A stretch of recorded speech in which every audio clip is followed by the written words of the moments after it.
My sister-in-law, living rent-free with us, locks my son in his room daily, leading to a shocking discovery about her secret life. Hey guys, so I did something, and I need to know if I messed up or not because this has had a very bad impact on my sister-in-law's life, and I'm being held responsible for it. So my sister-in-law, Jennifer, 22, female, has been living with me for the past 3 weeks, and it's been fine. We haven't faced any issues as such. She's a nice girl, I've always liked her, and we got along well in the past. I'm 30 and so is my husband. We met in college, and we got married 7 years ago after dating through college, and we got married soon after. We also have a 4-year-old son, Terry. My husband has been living away from home for most of the week because of his work, and he only comes back on the weekends. I also have to work through the week, so it's been lucky that Jennifer has moved in with us because we don't have to spend any money on a sitter. Terry doesn't start kindergarten until next year, and so far we've been able to avoid sending him to daycare and babysitters because my parents were always ready to take care of him, and my in-laws were too.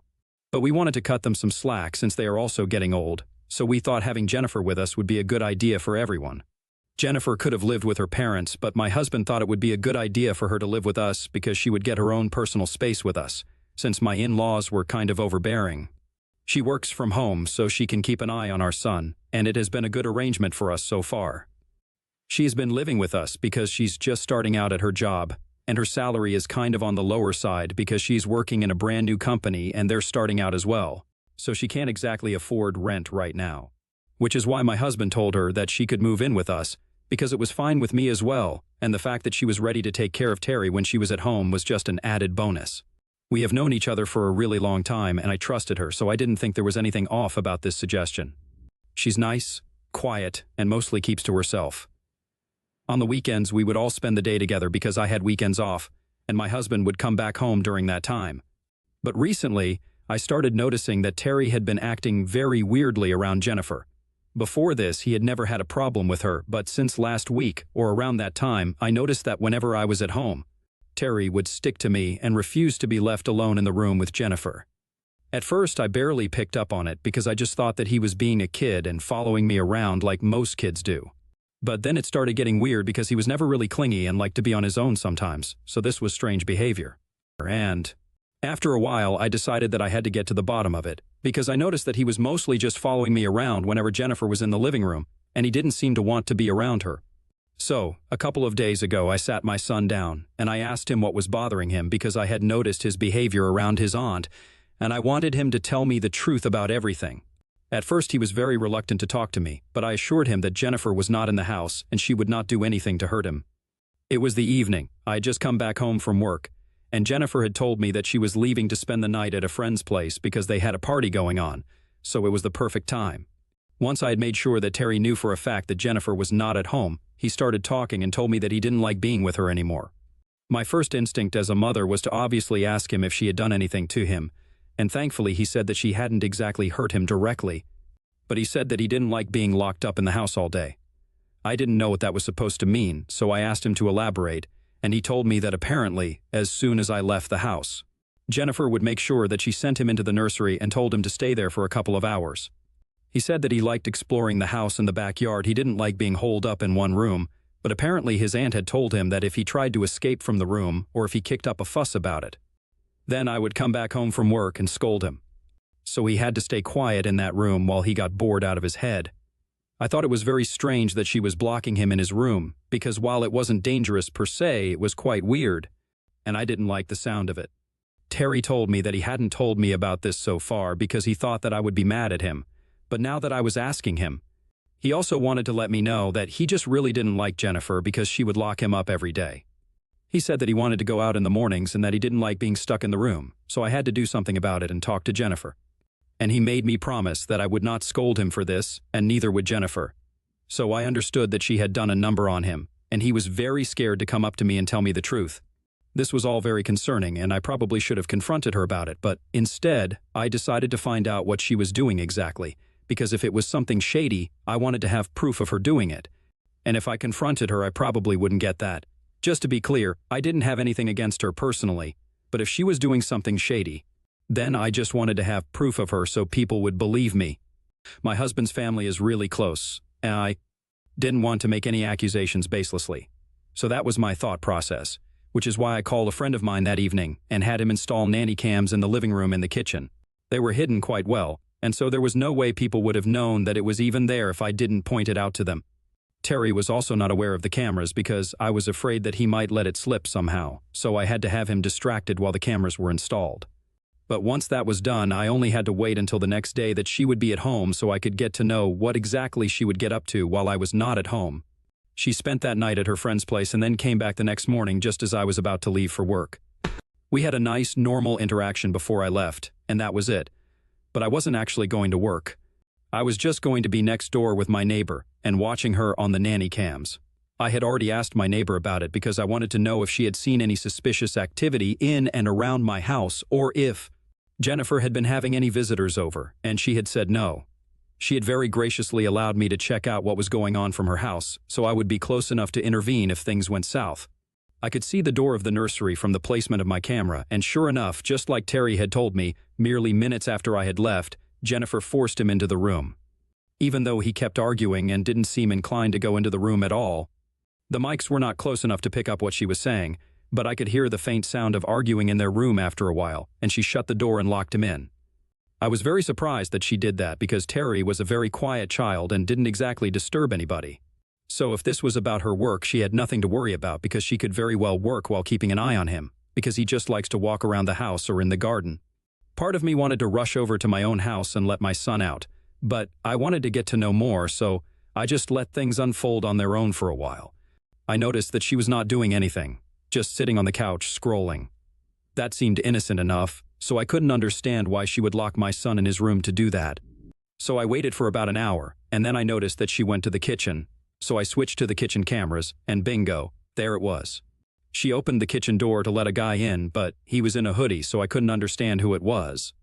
It wasn't until they were back in the living room and the guy had taken his hoodie off that I realized who it was.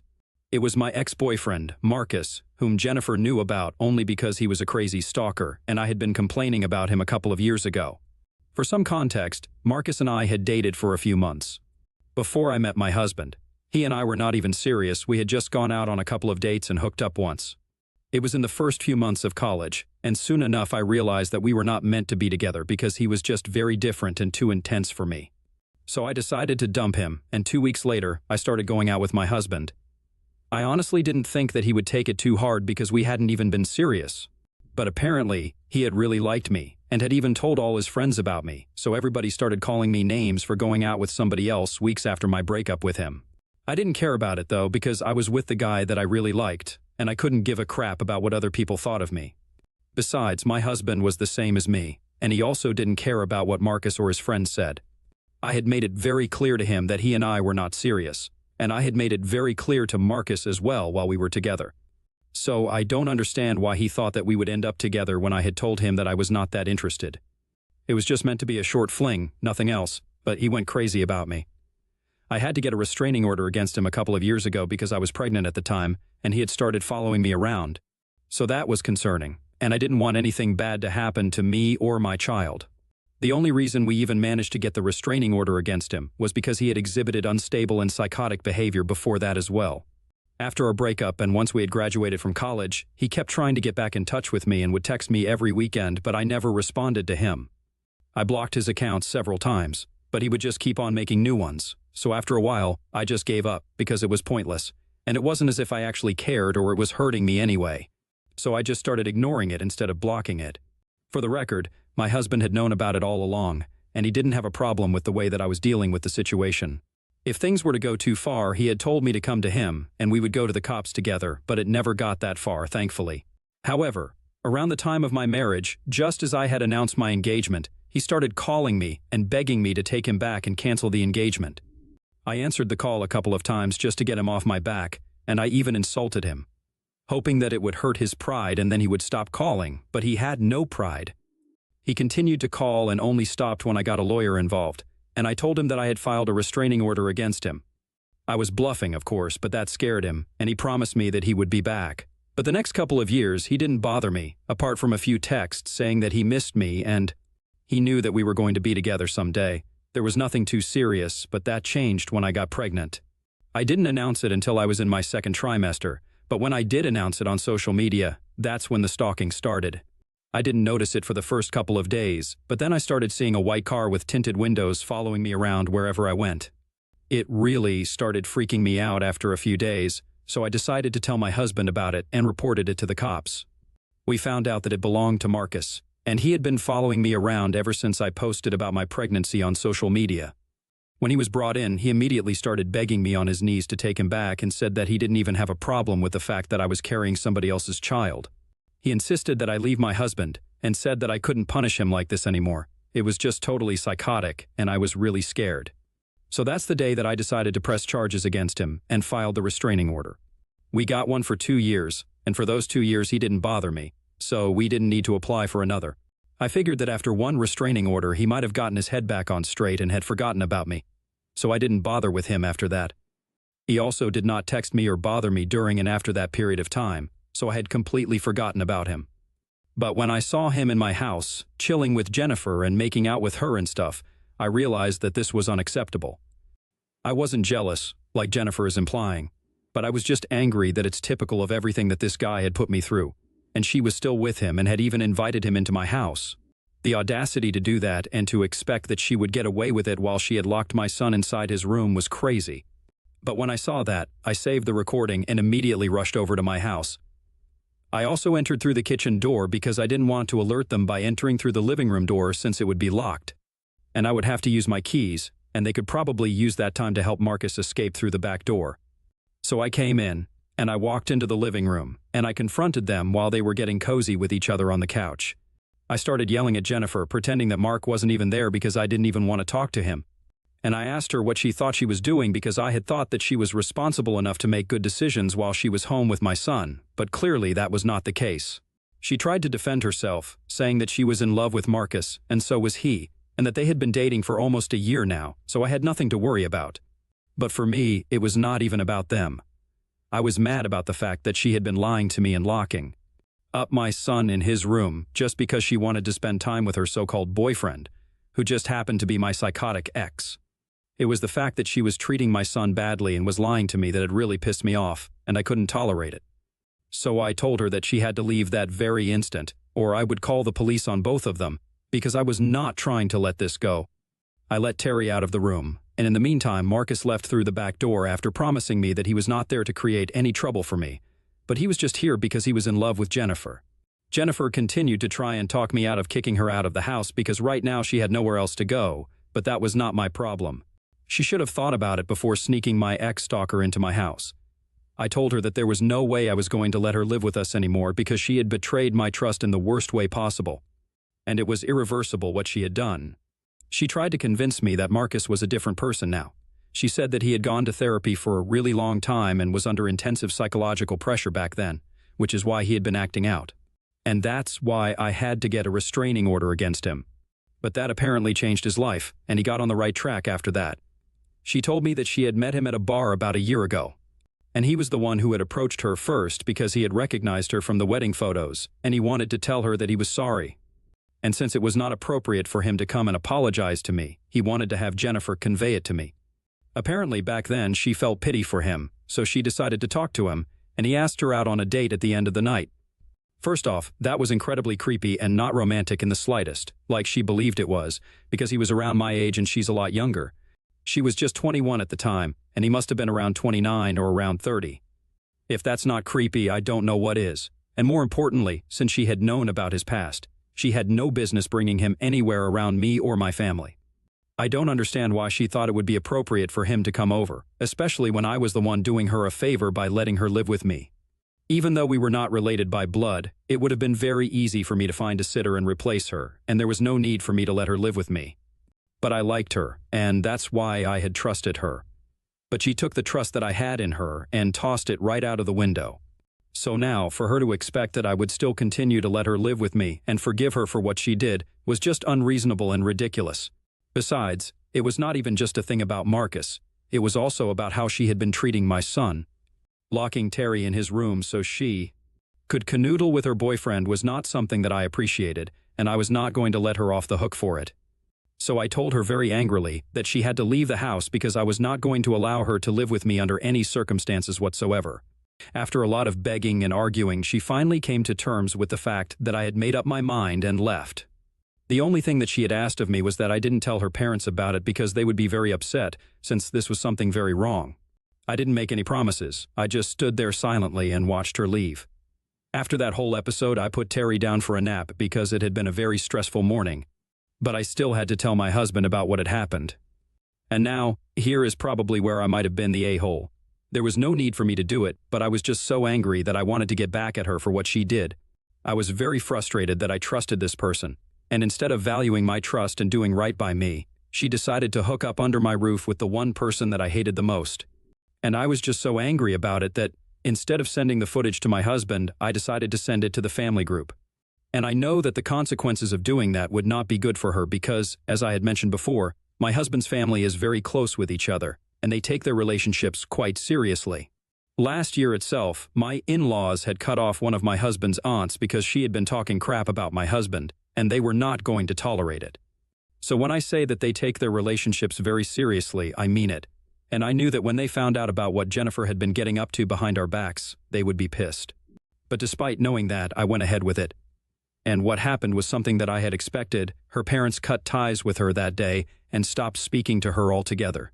My husband was also really shocked that this happened and that Jennifer would do something like this. He had almost wanted to press charges against her, but I was the one who asked him to drop it because she was going through enough as it was. After I had sent that video to the group, my in-laws called me to apologize on their daughter's behalf and inform me that they would not be speaking to her ever again. They were very upset, which I knew would happen, and my husband had a similar reaction. They have all cut her off, to sum it up. And right now, she has pretty much nobody to go live with. I know this because she texted me a few hours ago and told me that I had basically ruined her life by sending that video to the family group.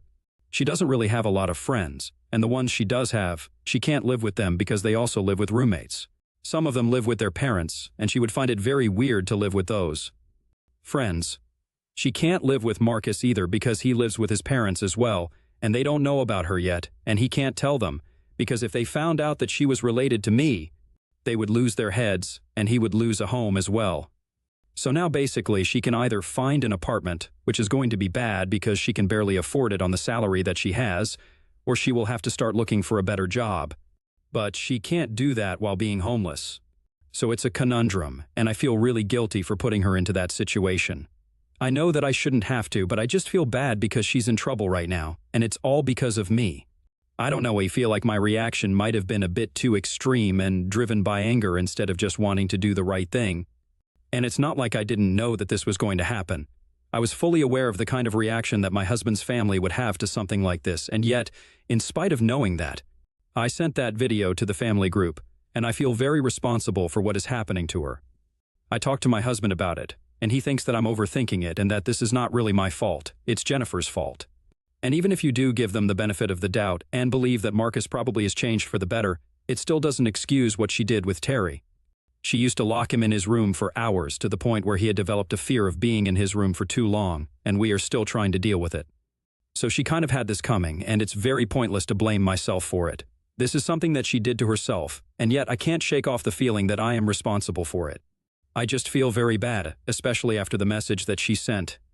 May can tell that she's desperate right now, and it doesn't help the situation or how I feel about it. ATA for getting my sister-in-law in trouble with her family because she was hooking up with my stalker ex. Update 1. Hey, thanks for the reassurance, you guys. That really helped me deal with the things that have been going on and helped me to process a lot of it. Also, some of you have been asking if I have been thinking about taking my son to therapy, and yes, that has been on the table. My husband and I have been throwing around that idea for a while now, pretty much since the day that we found out about his sister. So we might start in a couple of days. Thank you so much for the concern yet again. Update 2. So my husband, his family, and I received an email from Jennifer today, almost 2 weeks after the incident. It was not an apology in the slightest, much to my disappointment. I don't care, though. She doesn't need to apologize to me because I know I'm not going to forgive her anyway. But the email was to let us know that she and Marcus were still going strong, and that, in spite of our best efforts, they had not broken up yet. She claimed that apparently everything that had happened with me had to happen so that Marcus could eventually meet her, and she could understand that I was jealous of her. But I just had to get over it and accept the fact that he had moved on. I don't even understand where that came from because not once had I ever mentioned that I wanted the attention that Marcus had been giving me. I hated that attention, and I wanted him to be as far away from me as he could be. So no, I was not jealous in the slightest. And she was sorely mistaken if she thought that I had gone public about her affair with Marcus because I was jealous. My husband also thought it was a ridiculous narcissistic email and decided that the next time she sent us anything, we were just not going to open it at all. It was not even worth reading. One thing's for sure, though reading that email really made me glad that I had sent that photo to the family group instead of just to my husband, because everybody deserves to know what a horrible person she really was. Update 3. Hi everyone, it's been a year since we cut ties with Jennifer, and from what we hear, she and Marcus got married a couple of months ago and have moved to Canada. She's also pregnant right now, and she announced the news about a week ago, and it appears to us that she and Marcus are doing well. Honestly, good for her. The funny thing is that even my husband and I are also expecting a child, and I'm in my second trimester already. Not many people know it, but I guess we're going to make that announcement soon enough. As for Terry, he's very excited to be a big brother, and my husband and I are overjoyed about this. And we are going to make sure that this time we don't screw up by getting a bad babysitter.